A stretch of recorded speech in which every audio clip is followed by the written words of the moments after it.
Braille class. Today we're going to be reading the next part of Charlie and the Great Glass Elevator. Remember, in the last part of the story, Willy Wonka and Charlie had gone down in the elevator to Minus Land, and they'd opened the door, it was pitch black, and Charlie had said it must have been like hell if hell had no heat. I wouldn't, said Charlie. There she is, said Mr. Wonka, pointing. No, she isn't.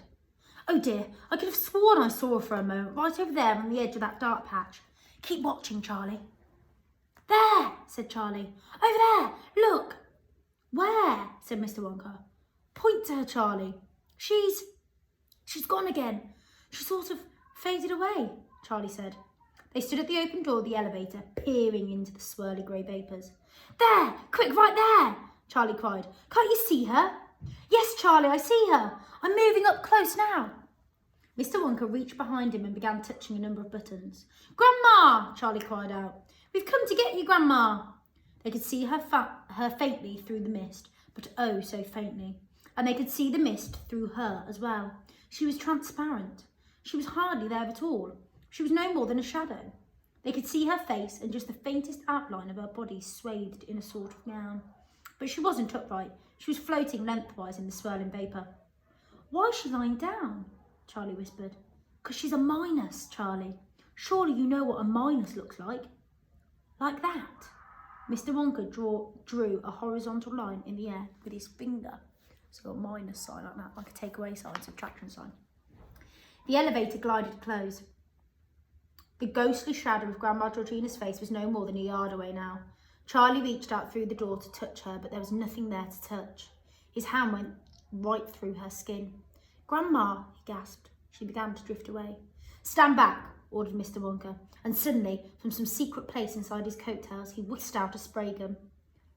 It was one of those old-fashioned things people used for spraying fly spray around the room before aerosols came along.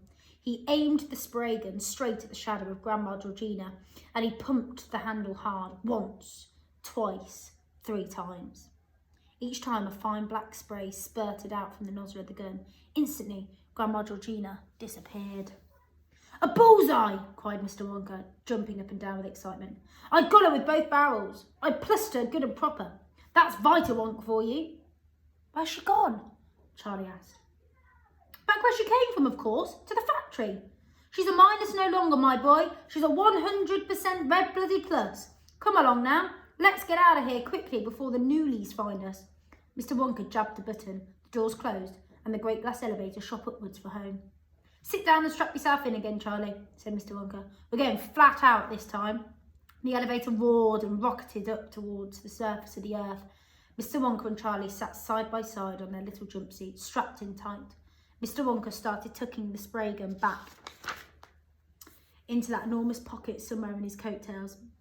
It's such a pity one has to use a clumsy old thing like this, he said. There's simply no other way of doing it. Ideally, of course, one would measure out exactly the right number of drops into a teaspoon and feed it carefully into the mouth, but it's impossible to feed anything into a minus. It's like trying to feed one's own shadow. That's why I've got to use a spray gun. Spray them all over, my boy. That's the only way. It worked fine though, didn't it? Charlie said. Oh, it worked all right, Charlie. It worked beautifully. All I'm saying is that there's bound to be a slight overdose. I don't quite know what you mean, Mr. Wonka. My dear boy, if it only takes 4 drops of Vita Wonk to turn a young Oompa Loompa into an old man, Mr. Wonka lifted his hands and let them fall limply onto his lap. You mean Grandma may have got too much? Asked Charlie, turning slightly pale. I'm afraid that's putting it rather mildly, said Mr. Wonka. But why did you give her such a lot of it, then? Said Charlie, getting more and more worried. Why did you spray her 3 times? She must have got pints and pints of it. Gallons, cried Mr. Wonka, slapping his thighs. Gallons and gallons. But don't let a little thing like that bother you, my dear Charlie. The important part of it is we've got her back. She's a minus no longer. She's a lovely plus. Oh, I wonder how old she is. Let's have a look at that picture. So you can see Willy Wonka there spraying Grandma Georgina, who's here. She's as plussy can be. She's more plussy than you or than me. The question is how, just how old is she now? Is she more than 103? Chapter 18. Oh, we're so close to the end. The oldest person in the world. "We return in triumph," Charlie cried, Mr. Wonka, as the great glass elevator began to slow down. "Once more, your dear family will be all together again." The elevator stopped. The door slid open, and there was the chocolate room and the chocolate river and the Oompa Loompas, and in the middle of it all, the great bed belonging to the old grandparents. "Charlie," said Grandpa Joe, rushing forward. "Thank heavens you're back." Charlie hugged him. Then he hugged his mother and his father. "Is she here?" he said. "Grandma Georgina?" Nobody answered. Nobody did anything except Grandpa Joe, who pointed to the bed.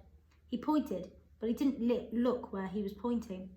None of them looked at the bed, except Charlie. He walked past them all to get a better view, and he saw at one end the two babies, Grandma Josephine and Grandpa George, both tucked in and sleeping peacefully. At the other end, "Don't be alarmed," said Mr. Wonka, running up and placing a hand on Charlie's arm. "She's bound to be just a teeny bit overplussed. I warned you about that." "Oh no, I wonder how old she is." "What have you done to her?" cried Mrs. Bucket. "My poor old mother." Propped up against the pillows at the other end of the bed was the most extraordinary looking thing Charlie had ever seen. Was it some ancient fossil? It couldn't be that, because it was moving slightly. And now it was making sounds, croaking sounds, the kind of sounds a very old frog might make if it knew a few words. "Well, well, well," it croaked, "if it isn't dear Charlie." "Grandma," cried Charlie. "Grandma Georgina! Oh, oh, oh!" Her tiny face was like a pickled walnut. There were such masses of creases and wrinkles that the mouth and eyes and even the nose were sunken almost out of sight. Her hair was pure white, and her hands, which were resting on top of the blanket, were just little lumps of wrinkly skin. The presence of this ancient creature seemed to have terrified not only Mr. and Mrs. Bucket, but Grandpa Joe as well. They stood well back, away from the bed. Mr. Wonka, on the other hand, was as happy as ever. "My dear lady," he cried, advancing to the edge of the bed and clasping one of those tiny wrinkled hands in both of his. "Welcome home, and how are you feeling on this bright and glorious day?" "Not too bad," croaked Grandma Georgina. "Not too bad at all, considering my age." "Good for you," said Mr. Wonka. "And a girl. All we've got to do now is find out exactly how old you are. Then we shall be able to take further action." "You're taking no further action around here," said Mrs. Bucket, tight-lipped. "You've done enough damage already." "But my dear old muddle-headed mugwump," said Mr. Wonka, turning to Mrs. Bucket. "What does it matter that the old girl has become a trifle too old? We can put that right in a jiffy. Have you forgotten Wonkavite and how every tablet makes you 20 years younger? We shall bring her back. We shall transform her into a blossoming, blushing maiden in the twink of an eye." There's a picture of Grandma. Mr. Wonka. "What good is it when her husband's not even out of his nappies yet?" whirled Mrs. Bucket, pointing a finger at the 1-year-old Grandpa George, so peacefully sleeping. "Madam," said Mr. Wonka, "let us do one thing at a time." "I forbid you to give her that beastly Wonkavite," said Mrs. Bucket. "You'll turn her into a minus again, just as sure as I'm standing here." "I don't want to be a minus again," croaked Grandma Georgina. "If I ever have to go back to that beastly minus land again, the Newlies will niggle me." "Fear not," said Mr. Wonka. Sorry, guys, I was barely trying to do those silly voices. "This time, I myself will supervise the giving of the medicine. I shall personally see to it that you get the correct dosage. But listen very carefully now. I cannot work out how many pills to give you until I know exactly how old you are. That's obvious, isn't it?" "It is not obvious at all," said Mrs. Bucket. "Why can't you give her one pill at a time and play it safe?" "Impossible, madam. In very serious cases such as this one, Wonkavite doesn't work at all when given in small doses. You've got to throw everything at her in one go. You've got to hit her with it hard. A single pill wouldn't even begin to shift her. She's too far gone for that. It's all or nothing." "No," said Mrs. Bucket firmly. "Yes," said Mr. Wonka. "Dear lady, please listen to me. If you have a very severe headache and you need 3 aspirins to cure it, it's no good taking only 1 at a time and waiting 4 hours between each. You'll never cure yourself that way. You've got to gulp them all down in one go. It's the same with Wonkavite. May I proceed?" "Oh, you're right. I suppose you'll have to," said Mrs. Bucket. "Good," said Mr. Wonka, giving a little jump and a twirling his feet in the air. "Now then, how old are you, my dear Grandma Georgina?" "I don't know," she croaked. I lost count of that years and years ago. Don't you have any idea? Said Mr. Wonka. Of course I don't, Gibbered the old woman. nor would you if you were as old as I am. Think, said Mr. Wonka. You've got to think. The tiny old wrinkled brown walnut face wrinkled itself up more than ever. The others stood waiting, the Oompa Loompas enthralled by the sight of this ancient object, were all edging closer and closer to the bed the two babies slept on.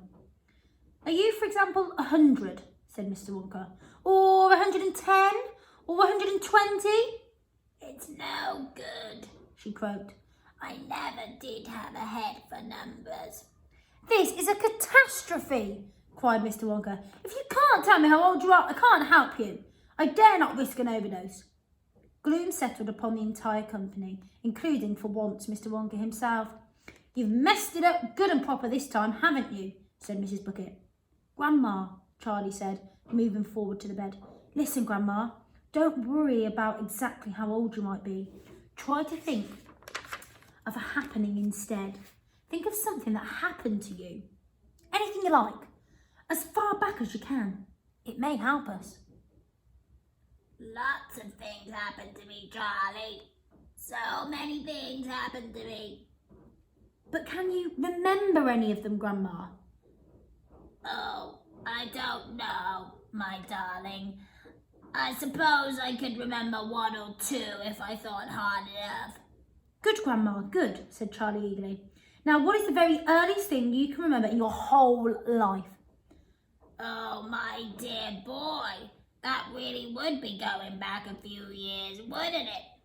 When you were little, Grandma, like me, can't you remember anything you did when you were little? The tiny sunken black eyes glimmered faintly, and a sort of smile touched the corners of the almost invisible little slit of a mouth. There was a ship, She said. I can remember a ship. I could never forget that ship. Go on, Grandma. A ship? What sort of a ship? Did you sail on her? Of course I sailed on her, my darling. We all sailed on her. Where from? Where to? Charlie went on eagerly. Oh no, I couldn't tell you that. I was just a tiny little girl. She lay back on the pillow and closed her eyes. Charlie watched her, waiting for something more. Everybody waited. No one moved. It had a lovely name, that ship. There was something beautiful, something so beautiful about that name. But of course, I couldn't possibly remember it.